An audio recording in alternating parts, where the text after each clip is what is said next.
All right, today we are diving into one of the most powerful documents ever written. I'm talking about the Bill of Rights. And look, this is way more than just some old piece of paper, right? It's a living, breathing promise of protection that touches your life every single day. So let's get into it.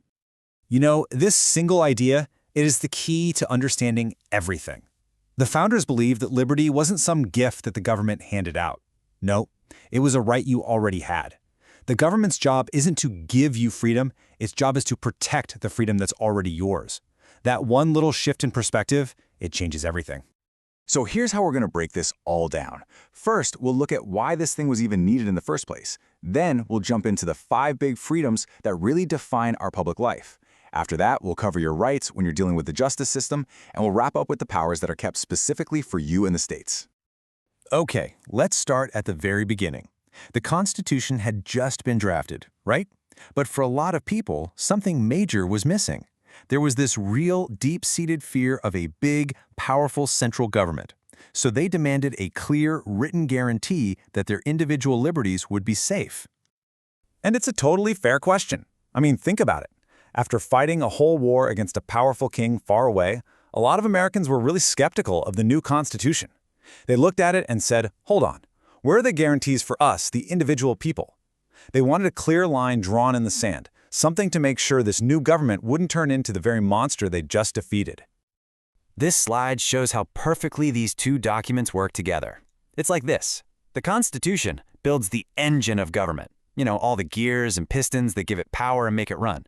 But the Bill of Rights, that installs the brakes.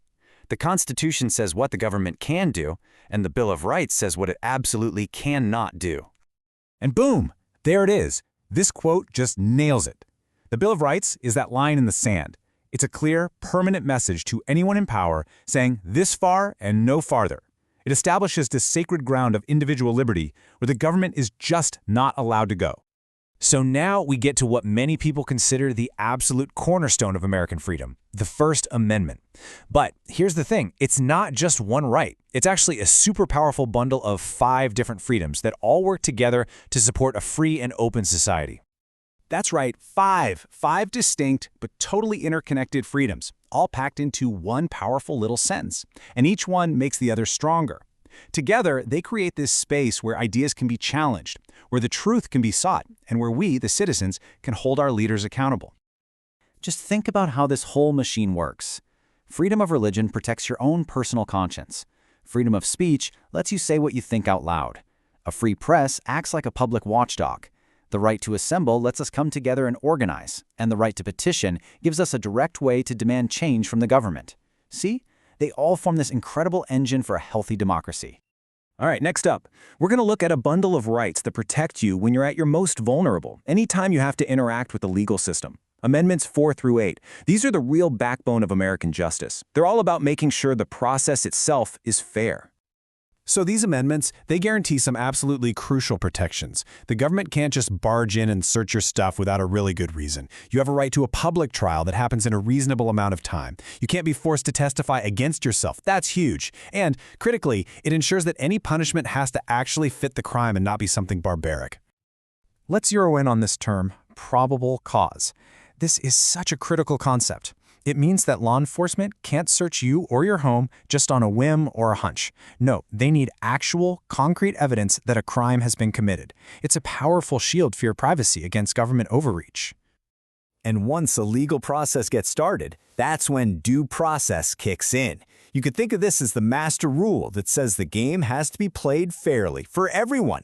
It means the government has to follow its own rules and procedures, making sure every single person is treated justly from start to finish.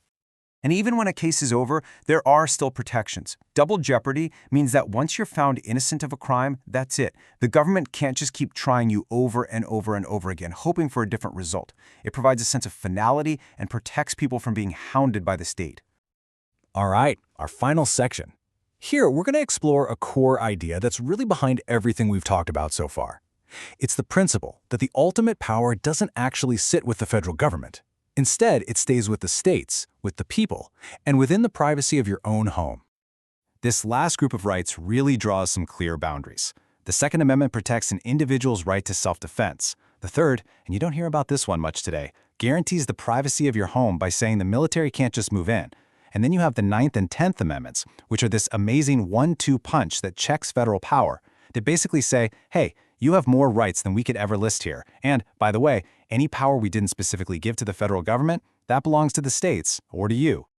And that leads us to maybe one of the most profound and amazing ideas in the whole document, the 9th Amendment. It's like a safety net for all of our freedoms. It says that just because a right isn't specifically written down here doesn't mean it doesn't exist. It's this beautiful admission that human liberty is way too big and vast to ever be fully listed on one piece of paper. And that brings us right back to where we started. If there is just one thing you remember from this, let it be this. The Bill of Rights is not a list of presents from the government. It's a restraining order on the government. These are your rights, period. And this document is their constitutional guardian. So, I'll just leave you with this final thought to chew on. Think about the opinions you share, the privacy you expect in your own home, the news you consume to keep leaders in check. Which of these foundational rights are you using in your life every single day? Maybe without even thinking about it. It's a pretty powerful inheritance, and it's definitely worth remembering.